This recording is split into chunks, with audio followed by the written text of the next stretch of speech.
Assalamualaikum warahmatullahi wabarakatuh, sobat Aku TV dimanapun kalian berada. Jumpa lagi dengan channel terkenal, channel terakurat, channel update. Terima kasih atas sokongan kalian sehingga kini channel Aku TV sudah dimonetisasi. Ya, pundi-pundi dolar sudah mulai terkumpul, saudara. Mudah-mudahan bisa bagian orang tua, bisa untuk bagian kalian juga. Nanti kalau sudah 100.000 subscriber kita adakan giveaway, sobat. Terima kasih. Baik teman-teman sekalian, ayo kita pacu channel kita ini sama-sama supaya menjadi 100.000 subscriber ya. Ya, langkah awal monetisasi sudah, tinggal langkah gasken. Ayo kita gasken, saudara. Teman-teman sekalian, fans Aku TV, ayo gasken 100.000 subscriber, kita nanti ada giveaway. Terima kasih. Buat teman-teman sekalian, pantauan dari udara kami ya, ini ada TGIPF ya, yang ditugaskan oleh Presiden melalui Perpresnya untuk memantau, untuk menginvestigasi kejadian tragedi di Kanjuruhan. Ya, ada sekitar 131 orang meninggal dunia ya.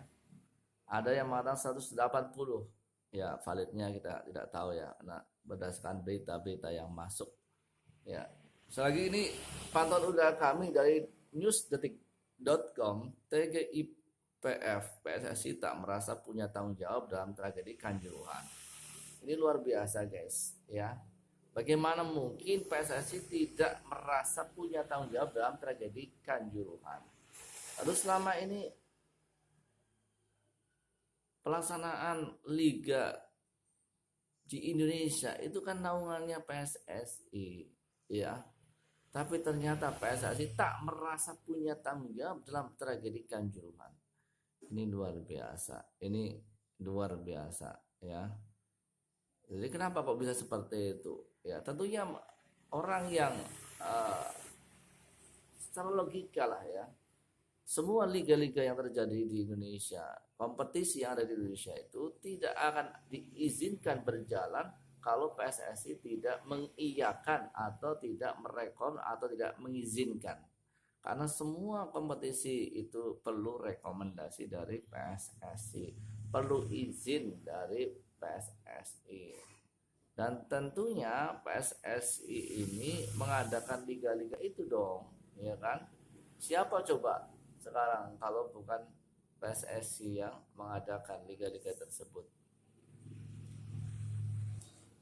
Oke, Sobat Aku TV, kenapa kita akan coba telaah teliti kerutan yang terjadi di PSSI ya, mulai dari penentuan JIS, kemudian ternyata katanya tidak layak ya, yang akhirnya PSSI meminta maaf kepada Anies Baswedan dan seterusnya. Kita akan lihat nih kenapa kok semakin ke sini PSSI ini banyak masalah ya, sampai terjadi korban meninggal tragedi Kanjuruhan. Ini ada apa nih sebenarnya, kita lihat. Selama ini kita harus berhati-hati nih dengan PSSI yang merasa uh, tak punya tanggung jawab ya. Kadang-kadang mungkin katakanlah lepas tanggung jawab lah, kalau bahasa ini ya. Karena tak merasa punya tanggung jawab dalam Kanjuruhan ini kan aneh.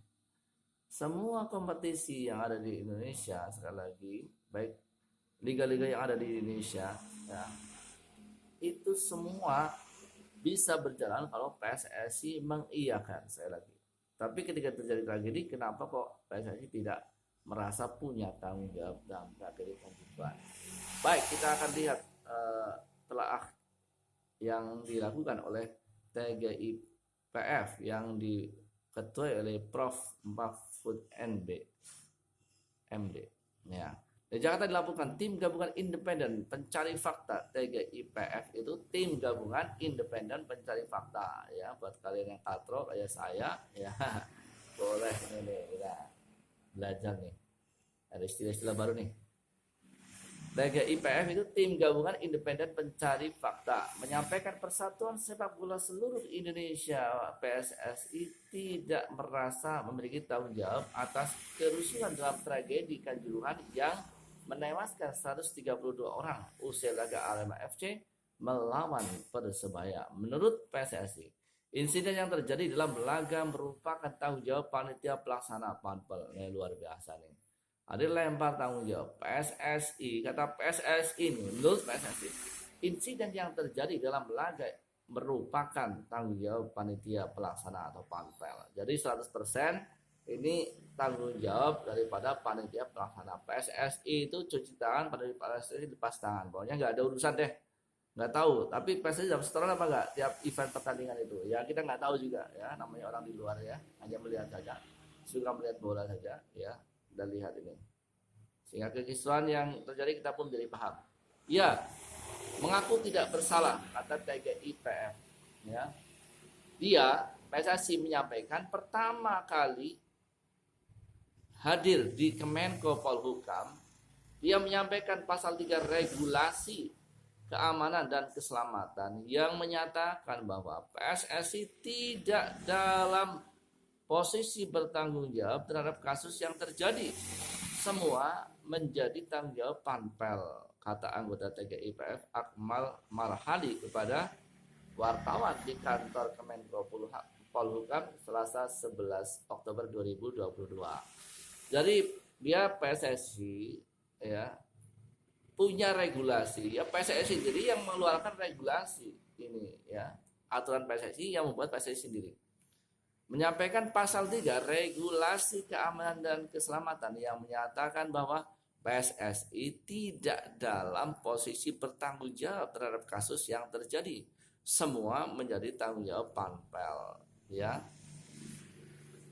Jadi ini defensif atau pasal yang menjadi kunci keamanan bagi siapapun. Walaupun bisa katakanlah yang mati berjuta-juta, PSSI nggak tanggung jawab.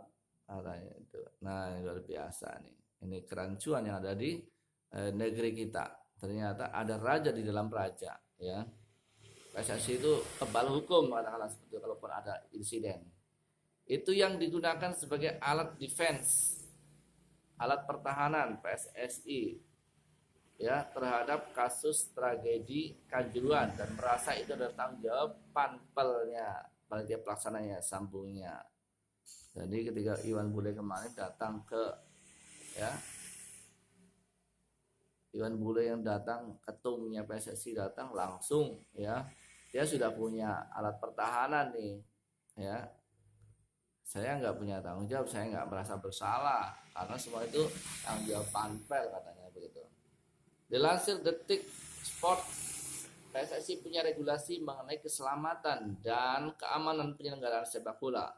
Federasi tak bertanggung jawab dalam aturan itu jika terjadi insiden dalam laga. Nah ini luar biasa. Jadi PSSI ini punya alat pertahanan berupa pasal 3 tadi ya, semua diserahkan kepada Panpel. Tapi kita harus tahu nih setiap pertandingan apakah ada fee yang masuk ke PSSI, ini bisa dikorek kalau ada setiap pertandingan masuk dalam kantongnya PSSI. Misalnya Panpel setor, ini tetap bisa dilacak ini. Gimana bisa nggak mau tanggung jawab tapi dapat setoran. Nah ini boleh dilacak saudara. Setidaknya ada 2 pedoman regulasi yang diterbitkan PSSI dan berpotensi menyelamatkan federasi dalam ancaman kasus hukum dalam rangka regulasi keselamatan dan keamanan PSSI 2021 dan regulasi stadion 2021 terbitan PSSI. Jadi tahun 2021 PSSI sudah membuat regulasi terbitan sendiri. Ya nggak tahu itu benar apa tidak, nah, kan? Tapi intinya dia sudah tiba-tiba tanggal 2021 dia punya regulasi. Kejadian tahun 2022 ya. Itu boleh dicek itu. TGIPF silakan dicek itu kapan pembuatan peraturan regulasi itu. Jangan-jangan itu dadakan ya. Ya bolehlah itu dicek lagi, dilacak, kita kasih masukan kepada TGIPF. Ya, boleh PSSI ini, tapi ini enggak logis. Peraturan ini enggak logis. Yang pertama harus dilacak, pertama apakah PSSI dapat setoran dari setiap pertandingan ya. Baik dari hak siarnya, kalau ada uang masuk itu boleh jadikan jalan masuk untuk bagaimana mengadili PSSI dalam kaitan ini ya. Jangan cuma dapat duit tapi nggak mau tanggung jawab. Ini nggak benar. Yang kedua, kapan regulasi ya keselamatan dan keamanan PSSI 2001 ini dan regulasi stadion 2021 ini dibuat? Bagaimana proses pembuatannya? Ini bisa dilacak. Kalau itu kok dadakan ya, sulapan ya boleh dilacak lagi itu dianggap nggak sah kalau sulapan ya. Dalam regulasi keselamatan dan keamanan PSSI 2021 diatur tentang tanggung jawab keselamatan dan keamanan. Semua tanggung jawab dibebankan kepada pihak panpel pada pelaksana pertandingan ya. Ketentuan umum pasal 3 tentang tanggung jawab di regulasi itu berbunyi: 1. Panpel wajib, panitia pelaksana wajib dengan biaya sendiri bertanggung jawab secara penuh untuk A. mematuhi persyaratan yang ditetapkan oleh PSSI melalui peraturan ini dan juga semua peraturan, arahan, pedoman, dan surat edaran PSSI yang terkait lainnya. Yang B. mematuhi semua hukum yang berlaku. Oke lah, ini syarat normatif ya. Kemudian yang C. membayar seluruh pajak, ongkos, bea, dan biaya lainnya yang harus dibayarkan sehubungan dengan pelaksanaan dan kepatuhan terhadap peraturan ini kecuali jika secara tegas disebutkan lain dalam peraturan ini atau peraturan PSSI terkait lainnya. Jadi ini pasal karet ya. Pasal karet bisa berubah tergantung aturan PSSI sendiri. D. Panpel menjamin, membebaskan dan melepaskan PSSI beserta para petugasnya dari segala tuntutan oleh pihak manapun dan menyatakan bahwa Panpel bertanggung jawab secara sepenuhnya terhadap kecelakaan, kerusakan, dan kerugian lain yang mungkin timbul berkaitan dengan pelaksanaan peraturan ini. Ya, ini pasal ini yang menjadi tidak logis. Pasal yang rancu, pasal yang bisa digugat tentunya ini. Karena tentunya tidak sesuai dengan peraturan hukum di Indonesia. Pihak penyelenggara dalam hal ini yang Merekom harus dirujuk ya sampai ke atas. Harus dirunut sampai ke atas. E. menunjuk petugas keselamatan dan keamanan, safety dan security officer ya. Yang kedua, petugas keselamatan dan keamanan atau safety security officer wajib mengembangkan, menerapkan, dan meninjau kebijakan dan prosedur keselamatan dan keamanan termasuk manajemen dan perencanaan risiko. Yang B. menjadi penghubung utama antara otoritas publik dan Panpel yang berkaitan dengan pengelolaan keselamatan dan keamanan untuk pertandingan. Yang C. mengelola operasi keselamatan dan keamanan pertandingan termasuk sumber daya pembekalan serta penempatan. Dan D. memastikan bahwa infrastruktur stadion, sistem dan peralatan telah disertifikasi. Oke, jadi demikian saudara beberapa aturan-aturan atau regulasi keselamatan dan regulasi stadion yang dimiliki oleh PSSI ya. Pasal 3 ini yang menjadi alat pertahanan PSSI supaya tidak digugat atau dituntut dalam hal ini terkait dengan tragedi Kanjuruhan. Demikian, jadi kita tentunya kepada sobat AKTV dimanapun kalian berada, inilah mengapa hari ini ya sepak bola Indonesia ini ya, kalau ada tragedi apapun, ada insiden apapun, maka PSSI tak merasa punya tanggung jawab. Tapi ya ada tapinya nih. Kalau ternyata PSSI itu menerima setoran, baik itu dari hak siarnya ada royalti dan sebagainya masuk ke PSSI, nah ini nggak benar, ini harus diperbaiki. Ini bisa dituntut. Orang terima duit tapi kok nggak mau tanggung jawab, kan aneh ya. Nah, harus dituntut juga yang benar ya. Kalau seperti itu namanya murni bisnis ya, nggak boleh dong kayak gitu. Karena bagaimanapun PSSI bukan negara dalam negara ya. PSSI ini adalah tetap di bawah Indonesia. Kalau nggak mau tunduk dalam hukum Indonesia atau buat hukum sendiri ya tidak perlu tinggal di Indonesia. Terima kasih. Dukung terus channel ini dengan subscribe, like, comment, and share. Terima kasih. Assalamualaikum warahmatullahi wabarakatuh.